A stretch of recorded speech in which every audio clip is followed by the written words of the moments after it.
Hello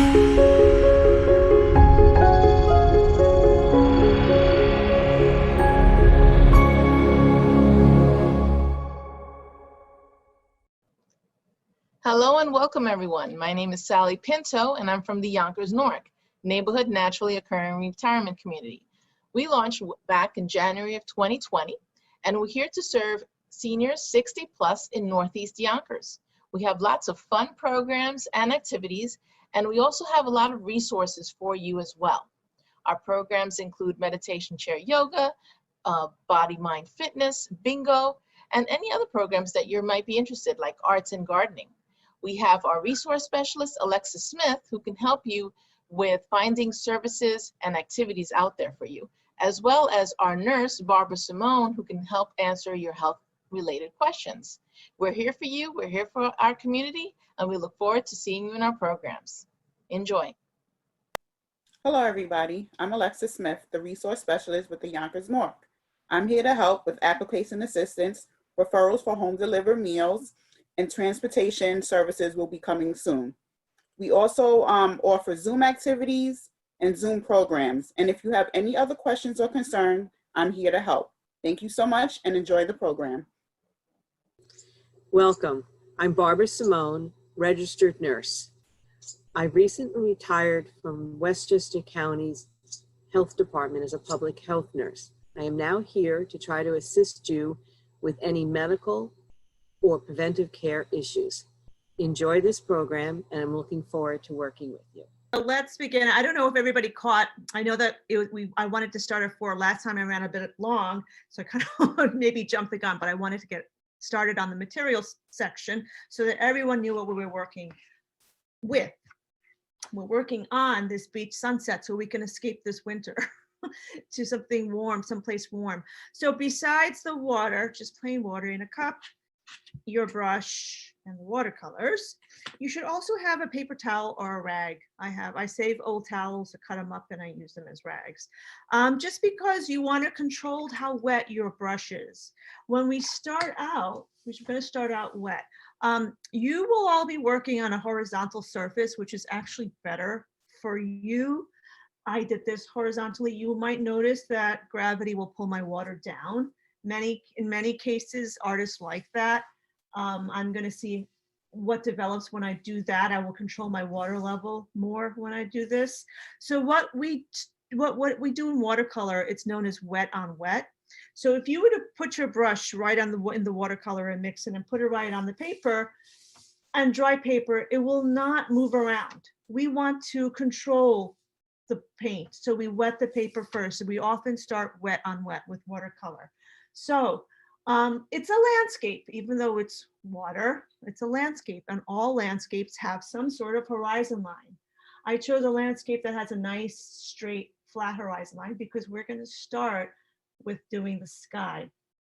We always start, whether it's a landscape, a still life, even a portrait, we start with what's in the background first. And in a landscape, always the sky is in the background, unless you can't see the sky, but in most landscapes you can. So what I'm going to do now is get a brush. If you have one brush size, I think your brush might be in between both of these. You can also use a nice big brush if you have it. I'm not sure what everyone's material is like, but I also have a big brush. But because I'm going to assume you all have small brushes, I'm going to start with a small brush. So if you can see, I'm going to try to turn this a little bit so you might not see me as much, but you'll see the painting. There's a little sun there. There's a couple of ways to do white with watercolor. The best way is to use the white of the paper. So what I'm going to do, I'm going to base my whole painting with where that sun is for the most part. So I'm going to, it's about, I don't know, 2/3 of the way in, leave a little white circle for that white sun. And then really quickly, working really quickly, actually, so the purposes of you seeing this, I'm going to use yellow. And you really want to saturate your little pot of paint with water so you could see it getting nice and wet. So I'm going to pre-soak this paper. There, you can see that better. So that, and I left my little bit of a little white there for the sun. And with any kind of painting, we always go light to dark. See, now it's dripping down, that's fine. You guys won't have that. You add the light color first and then you work your way to dark. That's true whether you're using oil paint, acrylic paint, and in watercolor, it's even more important because watercolor is your least forgiving medium. I don't know if anybody in this group joined with the oil pastel. Oil pastel is very forgiving. It doesn't mind being covered. If you make mistakes, it'll be covered up by them. And it likes to be covering itself up. I would say it's forgiving. So oil is forgiving. The opposite of oil is water. Water is a little more picky.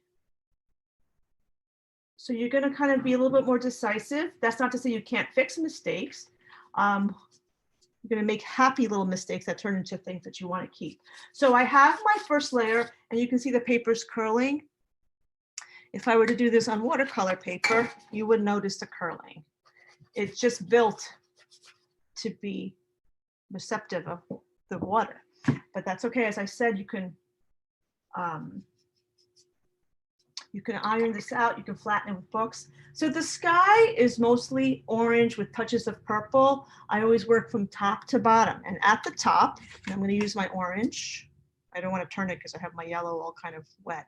And saturate, really get that little pot of color wet so that it soaks up into your brush. You can actually see this, as you wet that little cake of paint, it gets kind of more and more moist. The color mixes more. See if I can let you see that. And then you see it soaking up into the brush. And so this is called the ferrule of a brush, where it touches the handle. You want that paint to go all the way up into the ferrule. Now I'm starting with my first layer of sky, my first tier at the top. And do you see how it's dripping down? It wouldn't do that if I didn't have the wet on wet. You really want that wet on wet so that it soaks into the paper. And then when you put your next color, as you'll see, it's going to be this. Actually, I'm going to start with red because you go light to dark. Yellow, orange, red. You do the color spectrum. You follow that. Wet on wet also helps it blend. So I'm pushing that paint right into that color that's above it, and it's blending.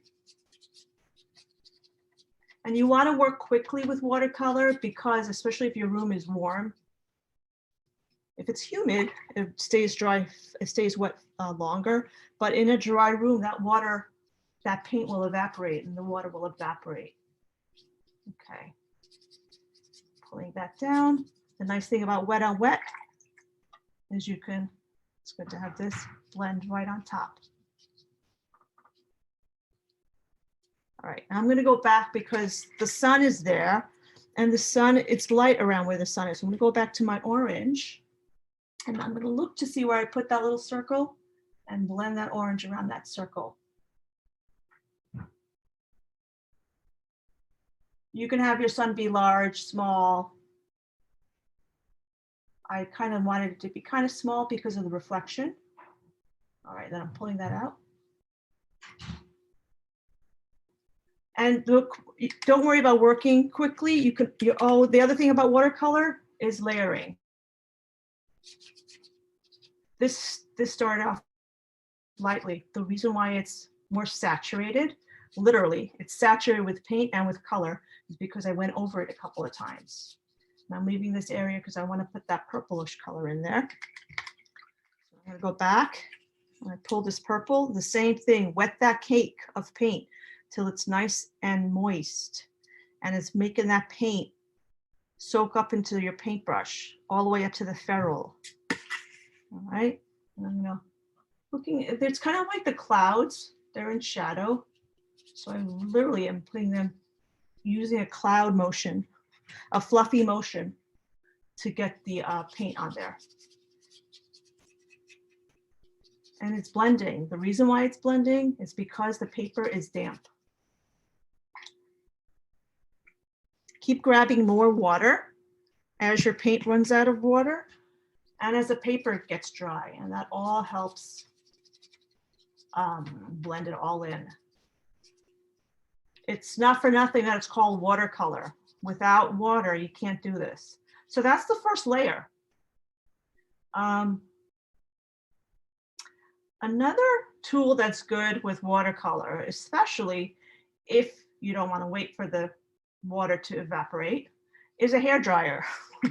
It's a good tool in general for artists who are, maybe a little pressed for time or impatient, or want to work quickly. And I mention that because I have a hair dryer here, and just for the purposes of trying to get this done in an hour, I'm going to use it after I do the next part of this, which is the water. And I want to add a second color to add the saturation. And as you can see, I'm putting more paint now, but it really will accept the second coat and make it more saturated when it's dry. And I can really kind of define the sky more. And I'm not going to put the mountains until it's dry. Also, because if I were to put the mountains now, and I'll show you, because it's wet on wet, you won't get the defined edges that we have now with the mountains. I'm just adding some blue. I think we talked about this. I always talk about whenever we do landscapes. Blues and greens, purples to some extent, they recede. I'm just going to show you what happens if I try to do the mountain now. It doesn't have a nice defined edge. It kind of bleeds. So that's why I want to wait for the paper to dry before I do the mountain. And I'm just going to erase that sort of so that I can go back to that. All right, so this is the first layer and that's the sky. Any questions up to this point before I continue with the water? Is everybody sort of with me? Yeah, you can feel free to unmute yourselves. We have everybody quiet when Teresa's talking, but if you have questions, and we can also spotlight your paper if you want to show Teresa something. Yes, that so would be people helpful. can understand. And don't think that it's a silly question, because if you're thinking it and you want to ask it, chances are that other people want to ask it too. Yeah, there are never silly questions. I always tell my students that, lots of people will be grateful if you ask. So you can see. Hi, it's Dale. I have a question. Yes, Dale, where are you? Okay. I'm right over here. Uh-huh. And where you have the sun on the top one, Uh-huh. I don't quite see where it is you want to have the sun on the one that you're presently drawing. Right there. Do you see it? Here, I'll show you by moving this. Do you want to show your paper, Dale? And she can see. Well, I left a white spot there. Huh? I left a white spot, a little circle. Yeah, that's but fine. that's okay, because Yeah, I'm going to leave it like that. Or yes, and if you don't like where you put it, here's the thing: you could, with a very clean brush, and I'll show you in a different spot. I've washed my brush. You don't want it to be too wet, but you can actually erase a spot onto the paper. Do you see what I'm doing? yes. And then decide if you want to move your sun there. Do your kids have white? I don't think they do. Watercolor, you don't really use white, but sometimes the beginner watercolor sets, they do include white, because for that very reason, if you want to sort of fix what you've done. Now I'm going to go back over my little second sun, because this is the Earth and there's only one sun on Earth. Well, we're very confident in our crew here and our team that we didn't include white, because we said that there's no mistakes, everything is fixable, and we're all pros, right? Happy mistakes, happy accidents. We Yes, turn them happy into something that worked for us. Yeah. All right, so now for the water, we do the same thing.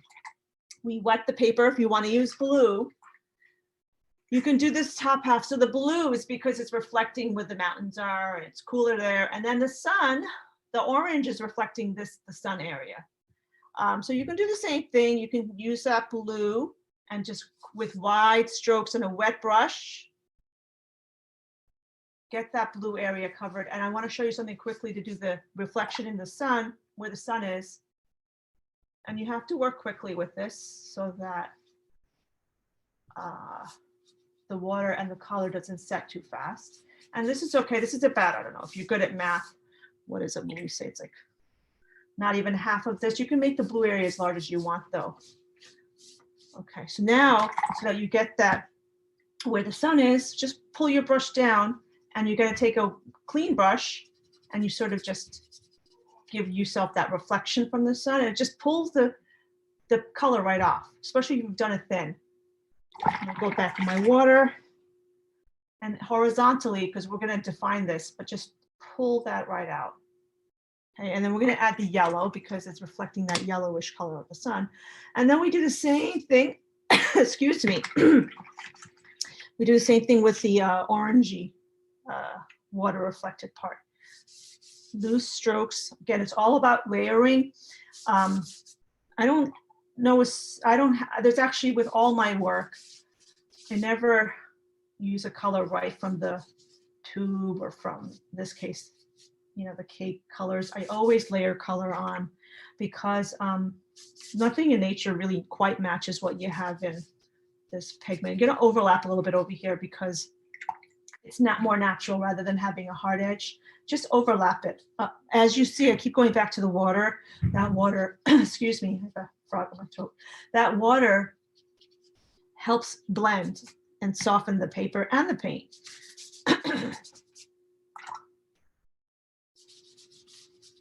And then you're gonna do the same thing as the reflection of the sun moves further away from the actual sky. It's a wider, it kind of goes like triangular. And it gives you a marking of where you're gonna put it, the reflection.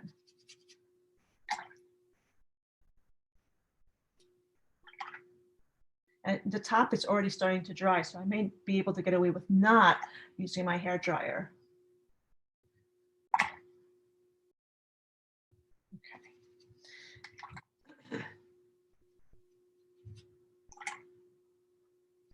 All right, so now we're going to go back up to the blue and really deepen it, the color. And you're going to have a slightly drier brush because the blue, can you see the horizontal lines here? It's easier to pick this up. We're trying to show that it's waves, kind of, or the current, or, you know, the surface of the water. So we want to have some definition of that. The texture. We want to have texture there, but we don't have so much texture in the sky. Clouds a little bit, there's a little bit of cloud texture. So now I'm going to go, and any kind of shininess that you see there, that's not white, it's just using the paper, the color of the paper underneath. So now I have kind of a more saturated color, less water, and I'm just going to do horizontal strokes all the way across. Try to kind of be straightish where the horizon line meets and kind of emulate the way that water is. Strokes. I'm going to overlap over here a little because the blue and the orange overlap. And then when you get into the reflection, leave that space empty. We're actually going to go back over there with yellow. And as you need more, put some more in. And we're going to fill that yellow kind of reflection.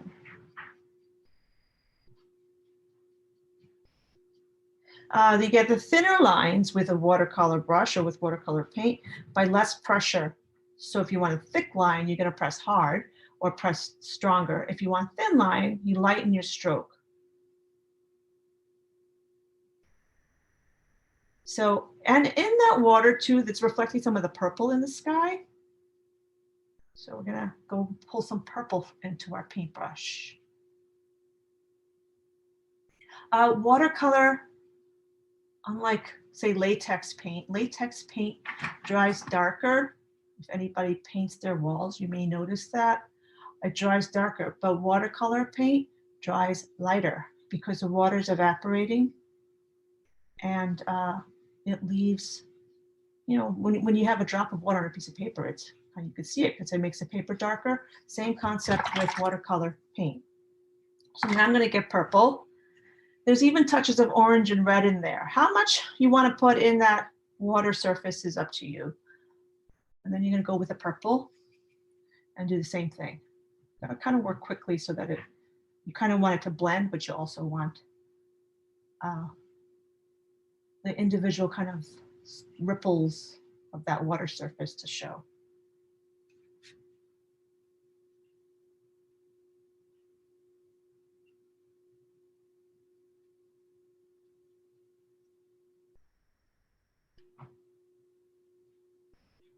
going to pull a little bit of red. Red and blue makes purple too, so you get a different kind of purple. Okay, so I want to wait for this to dry so I can go back and work on it some more. This is a good first layer, first coat. With a clean brush with no paint on it, I'm going to pull this in a little bit more.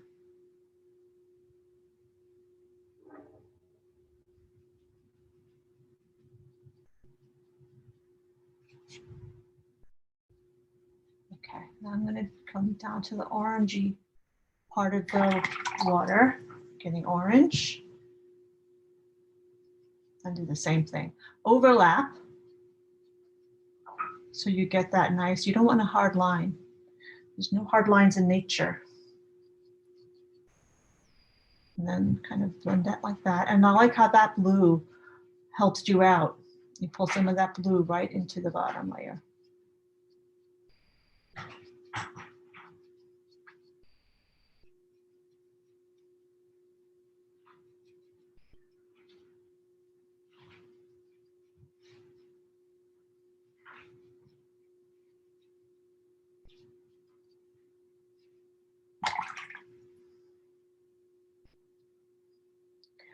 I'm going to add a little bit of red to my brush.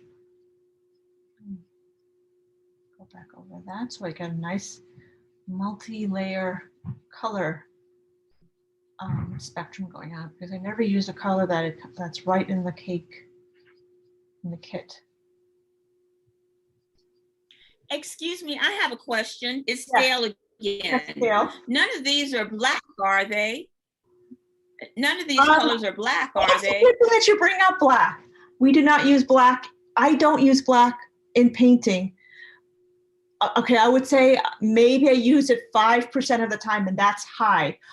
There is no real pure black. Obsidian might be pure black in nature. I mixed black with purple to do the trees there, but do not use black for the water. This was done, none of the background was done with black at all. It's just like an artist kind of trick. You can get the color, the perception of black without using black. It's a mixture, you can use a mixture of brown and purple and deep blues. Are you thinking you're going to use black? Is that what you asked? No, I just, maybe it's just my This one is black. eyes Oh, being bad. I couldn't tell. The very one at the end is black. It could help. Oh, it is black. Okay, yeah. Thank you. Oh, you're welcome. The trees in this are optional if you want to do one tree, but I will show you how to do a tree.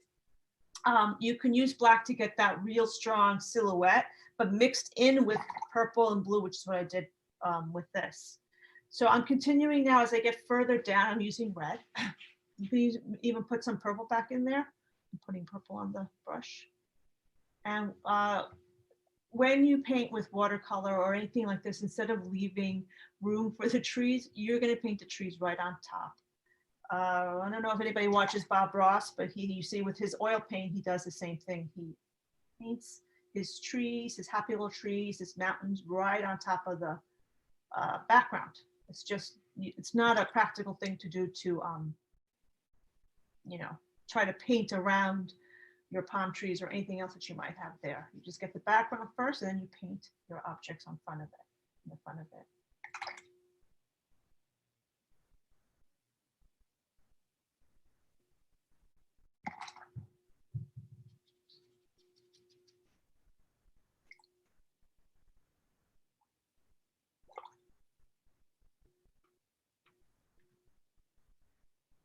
So as you notice my strokes, they're just mimicking the surface of the water, which is sort of like a rocky, slightly rocking motion. It's not quite horizontal, but it's also not angled. Try not to angle it.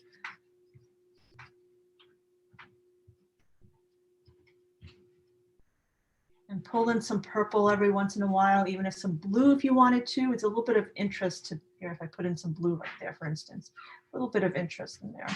And it blends with the background.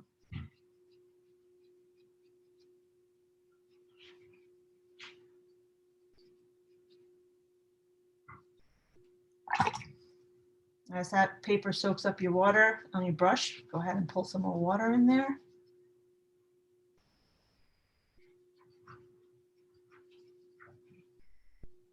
Okay, I'm pretty much done with the first coat of the whole thing. You can keep trying to build color. If it's wet, it only takes it to a point. So you'll wait for it to dry, or you want for it to dry before you add your second coat.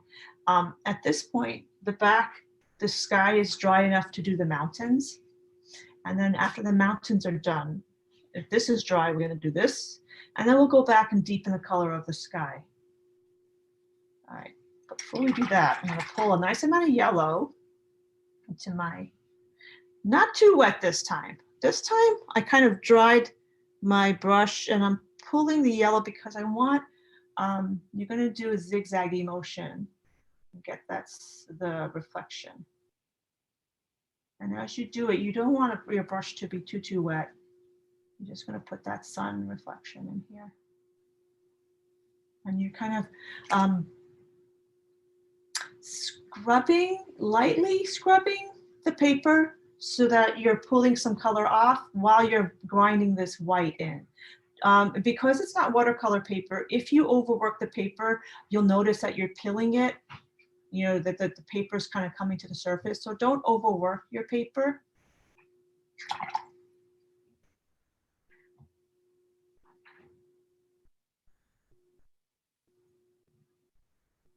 Then I'm gonna go back and put some of that darker area right in it. And again, I'm gonna put a second layer to define this stuff more.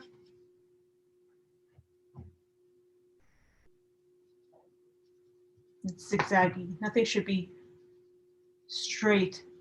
It's all kind of like there could be a stronger wave pull over here, pulling the water this way. So you wanna have kind of an uneven shape here.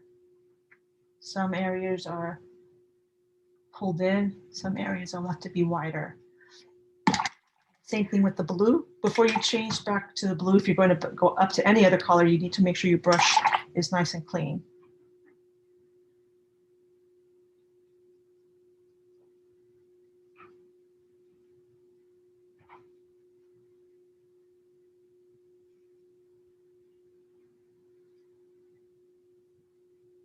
Okay.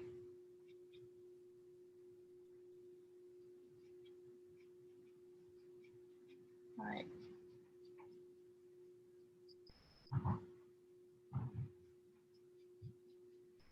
Now let's check this paper. It's dry to the touch, which means it should give me a nice clean, crisp edge when I do those mountains. So there are two layers of mountains. You have blue and then the purple. The blue, I've chosen to be blue because they're in the background. They're behind the purple ones. And again, blue recedes. Anything that is has like warm colors in it, like such as red, yellow, orange, they like to be in the forefront. They look like they're more in the forefront. So we start off with the blue. That's also 2 layers of paint. It's always about layering on the paint. So I'm gonna saturate a brush, not too wet, because we want nice crisp edges. I'm gonna saturate that brush with blue. And then I freeform draw because I'm comfortable with it. If you want to use a pencil and draw in, it's just hard to erase. So I kind of let the mountain draw itself or paint itself. So, you know, you can start off up here and let your hand sort of, the more nervous you are with this, by the way, the better. Because then it looks like it's like, you know, the growth of trees or whatever. I don't know what grows on. Sometimes it's like a tropical setting. It's all like trees. If it's craggy, you would have jaggedy edges. But just let it taper off over there. You can have another blue one up here. And then let that taper off. And then fill it in. See, the mountain edge has filled itself in because your brush is fairly dry. And I just painted that freeform. I can get more paint, more water, paint that in. One thing that you have to be careful of the watercolor is that if your brush is too dry, it leaves hard edges. So wet your brush, and when you go back over an area with a wetter brush, it'll blend better.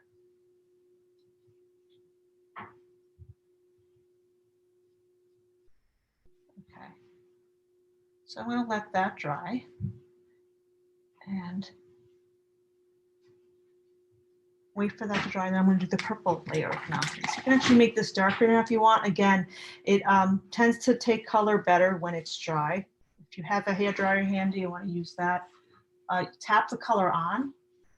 Gives you texture also. But your best bet is to wait for it to dry. Because when you put wet on wet, it pulls it off.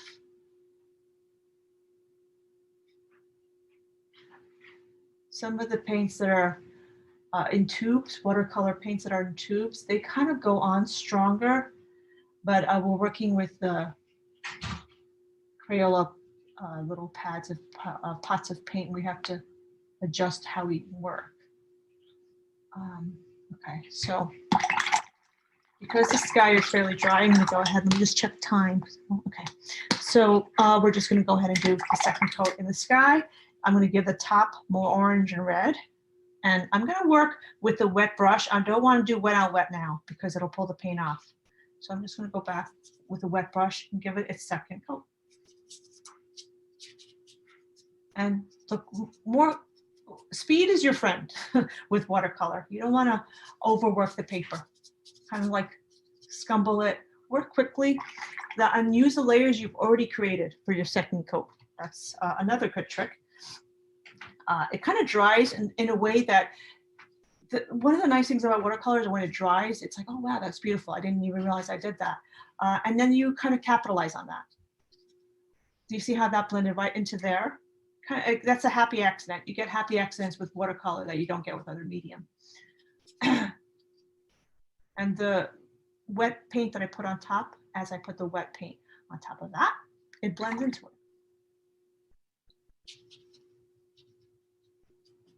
So again, the more nervous you are with this, the better, because you get a more natural effect than if you're very exact. I have this orange cloud in there that I like.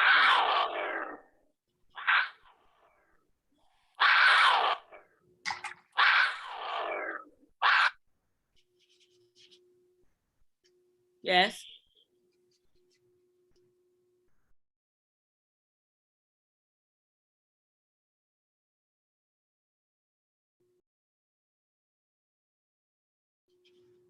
And the happy accidents too, if you like how something looks and you don't want to go back and saturate, don't leave it.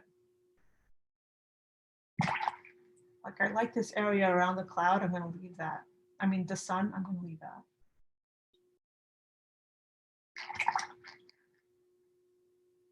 I want to put some more red here, so I'm going to go ahead and adjust and put some red there.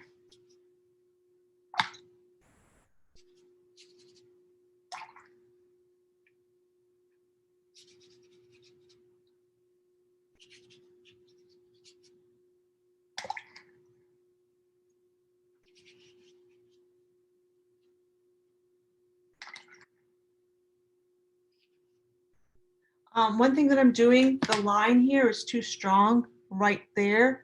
I'm going over with a brush that has no paint, and I'm just kind of doing a circular motion to blend that a little bit more.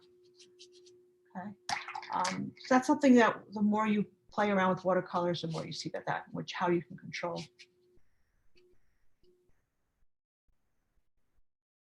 Okay, let me put a little bit more yellow here.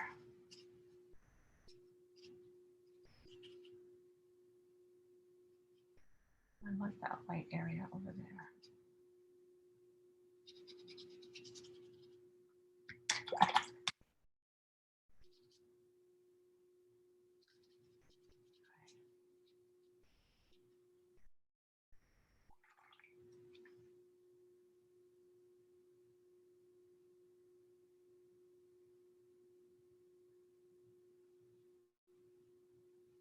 All right, at this point, the water in our watercolor is dry. So we're gonna do the same thing. We're just gonna go back. I mean, you can leave it as, sorry, my foot turned on the hair dryer. You can leave it at this point. I just feel like it needs a little bit more richness to really show how it's reflecting the sky. So again, it's all subjective, but I just wanna also enhance some of the surface of that water. So if you see, when you put a second coat, it deepens it. And it makes the darks darker and leaves the lights lighter.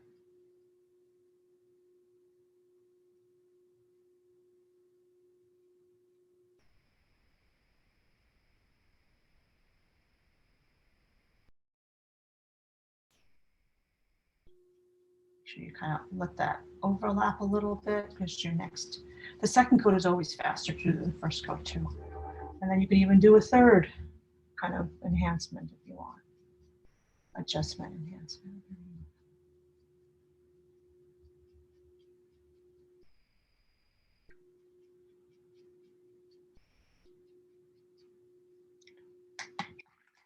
Put some purple on there.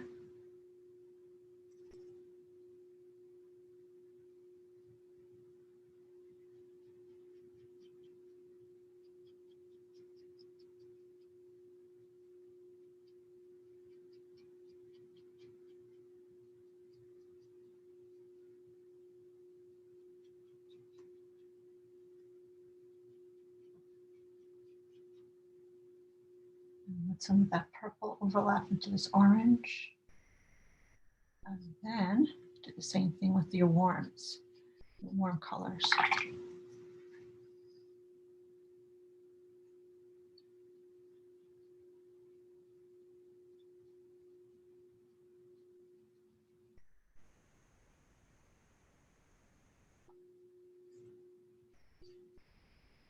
The second coat, you use less water, more paint.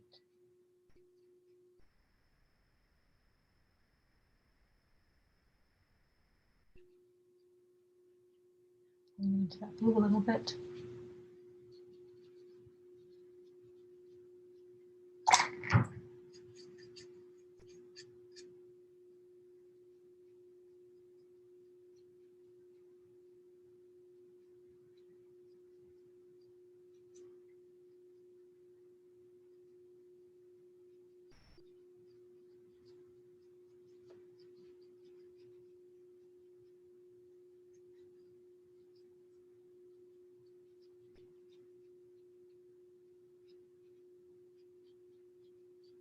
If anybody has any questions as I'm doing this, please feel free to shout them out or say, a question, and I'll stop what I'm doing. You've got us all mesmerized. You're a beautiful escape to the beach. Yeah, right. I It's making me love it. warm just looking at it. Yeah, it's powerful. Yes. When you said you wanted something beachy, I was like, I'm going to think warm colors. That was kind of what drove me to. I found this picture. I was like, okay, that's where I want to be. All right, so now that's drying up. Excuse me, I have a question. Yes, Dale. Hi. Hi. So I've got green all over the place and different colors and things, so it doesn't look anything like reality. Oh, but that's a Because I've beautiful got green though. up in the sky. That looks like a little island. I like that. Well, That looks like a David Hockney painting. thank you. I don't know if you know who David Hockney is, but that reminds me of his work. But that's your landscape. Okay. But like the blue no ocean. green clouds. Well, see, I wasn't seeing that as a cloud. I was seeing that as an island. But if that's a cloud, if you want to change that color. Oh. Now, if you want to change that color. No. Oh, okay. Yeah, it's a pretty color. Call that, I would say call that an island. Instead of an good, that'll do it. Thank you. Okay, so. Oh, I like that, an island. What we're going to do next before if anybody wants to do the palm trees, which are easier than they look. We're just going to add the last level of mountain. So it's weird how we're working. We have to sort of wait for the paper to dry, and then we go to the next layer, and then we wait for that to dry. And that's how watercolor is.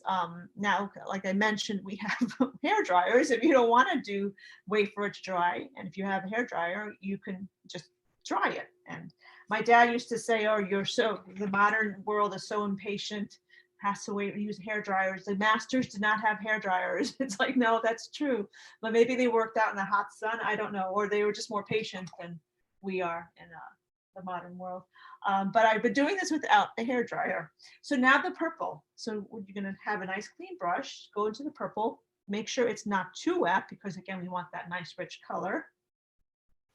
And there would be green if the sun wasn't setting, but because the sun is casting the light behind them, they are in shadow. So this is why the color choices are as such. So now I'm doing the purple and I'm trying to keep my brush dry so it doesn't drip down too much and free forming it. Nervous hand gives you nice kind of bumpy line. So go with it if your hand is nervous. Pull this in as you go. And this one we're just going to peter out over here. It's a smaller little piece of island, mountainous, whatever that hill.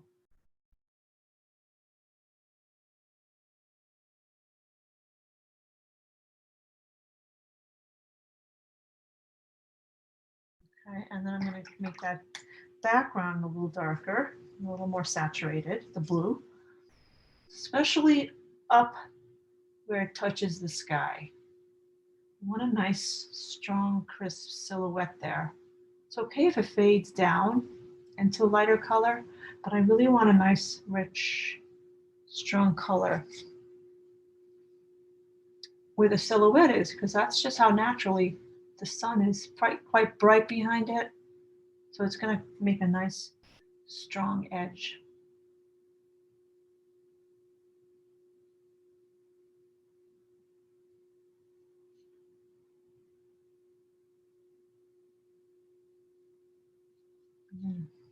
Finish filling it in. If you do this before it dries, you don't get that hard line. You don't want a hard line. You want blended.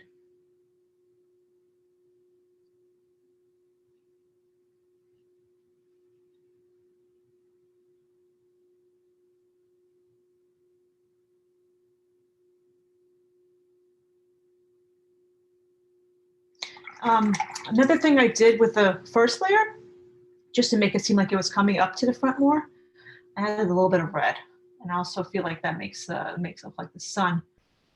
It's like sun-kissed. It's touching, some of that sun is touching the mountains here.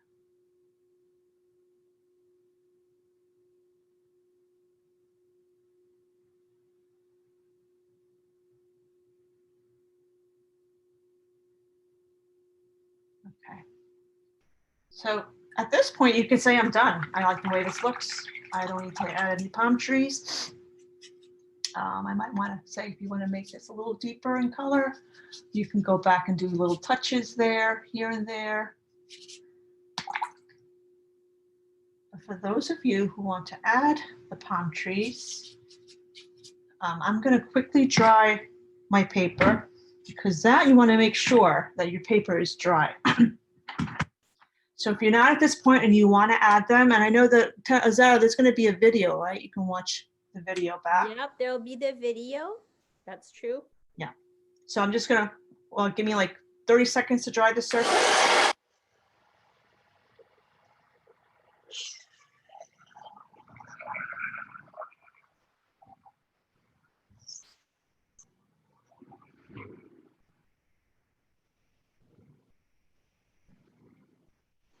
Another thing that I did on this before I did the palm trees, I'm going to show you if I can get away without doing that for this, is I ironed it flat because I drew painted the palm trees directly on the paper. If you want to use a pencil and it's nice and dry and draw them in, just draw the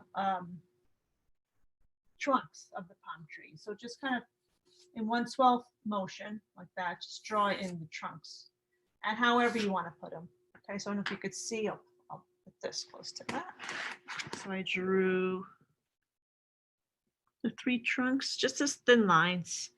And palm trees have a pretty rough husk on them. Is that the right bark? I don't know what it's called on palm trees. They're like, it's a surface, they're husky. So you want, when you do the trunks, if you're nervous, so much the better, because you get that rough. This is where now I mixed a little black. If you have a little like paper plate or the other side of, I often use these.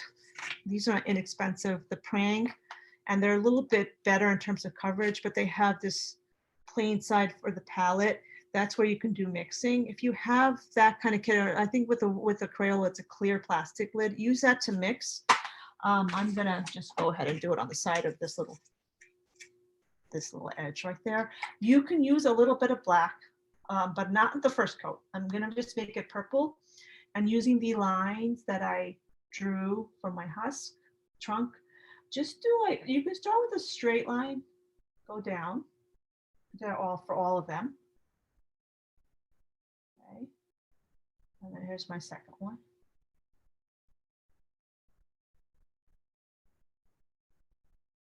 Okay, now you can go and mix. That's going to be the thickest because it's the tallest. You can use a touch of black. Don't put too much black. It's just too dead a color. That's really not, unless you're doing obsidian rock, you don't really find in nature. So we're going to use purple mixed with a little bit of the black.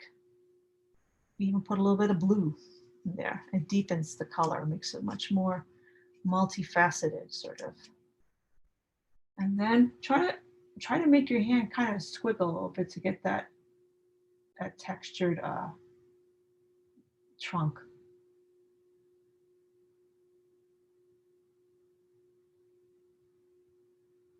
I'll taper off on the top because the palm fronds are there.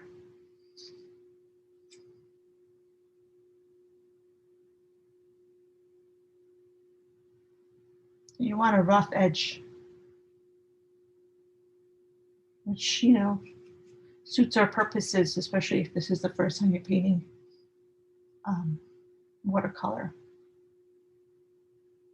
You can make happy mistakes.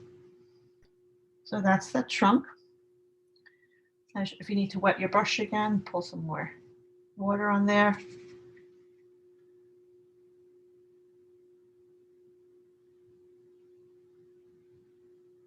And then the same thing, kind of giving it, I'm going to say that one's in the foreground more, so I want to have a thicker, kind of messier trunk.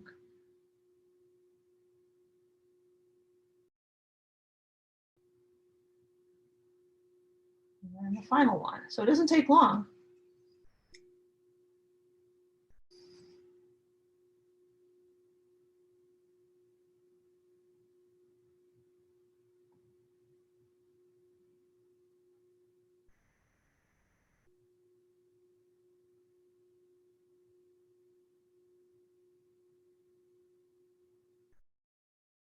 Now I'm wondering what it's called, the surface. I don't think it's bark. There's probably a name for it.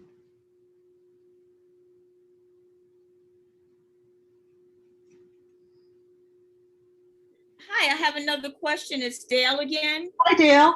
So if this is going to be an island, are you saying I should put something on the island or put? Let me see. I have to remind me of what I would still put a palm tree in the foreground so that you have, you know, a multi-layered landscape. Oh, that's pretty. Yeah, you could. You could put some palm trees on there, but I would put where your left hand is. Put something in the foreground. Yeah, and the background looks like an island as well. Okay, so put something in the foreground, it gives it that perspective. It gives the idea of, okay, this is here, this is there, that's all the way in the back. So I see. Yeah. And what goes under the green island?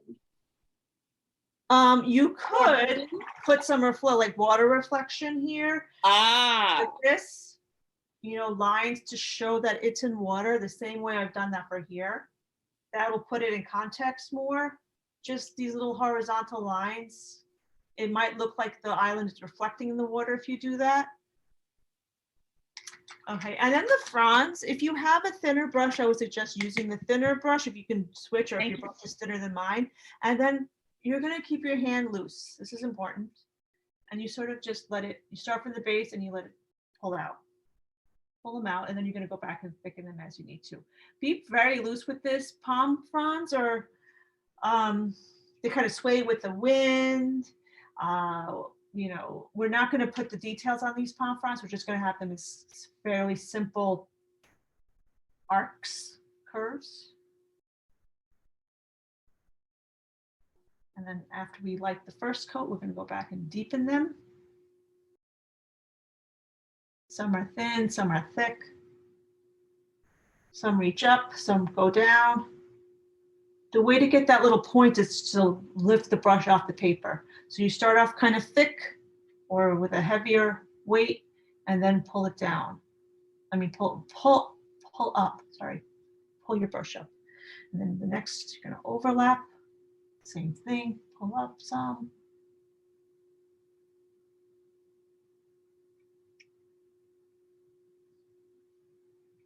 Some are short.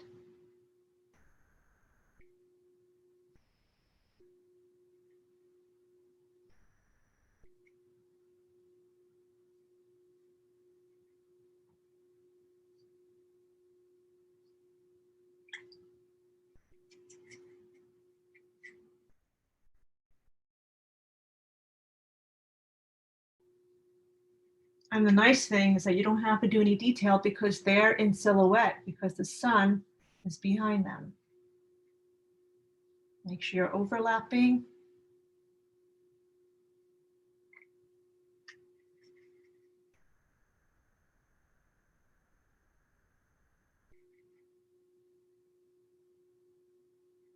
Because in nature, some of those palm fronds will be on top of each other.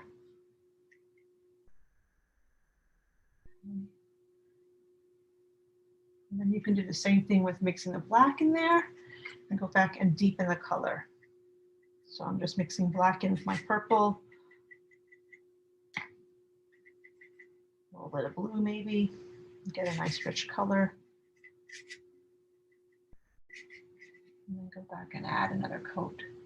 And it's already, you're basically just kind of going over what you did, letting the water that's in the paper guide your brush.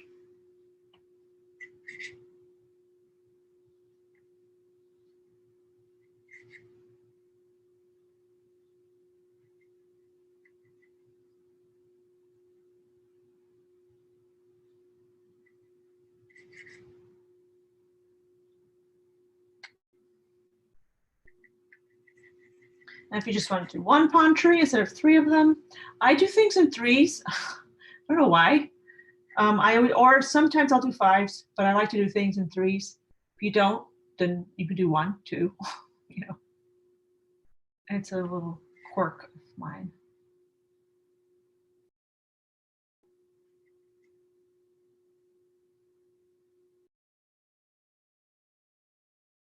We don't have to do the individual palm fronds with this. We're just doing the main shape of them.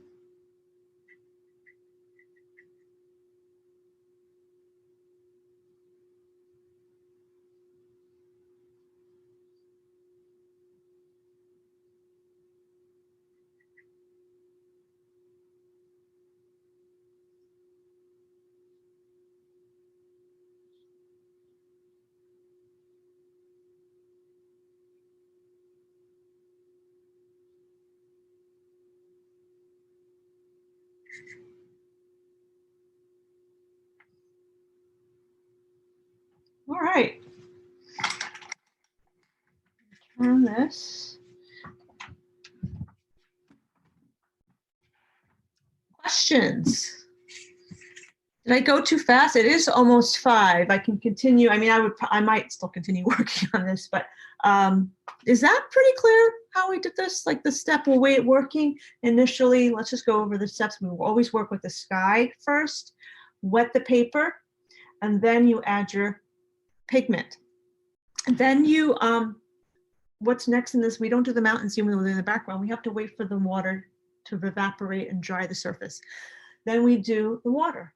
If this was grass or a field, we would do that next. So we would do the surface that comes next so that we give the background time to dry. And then as that has dried or is drying, the background will be dry. The larger your paper, by the way, the more time you have to wait. Just taking a screenshot. Oops. So we had a question in the chat, and Mhm. it was, what happens if you get pulled away?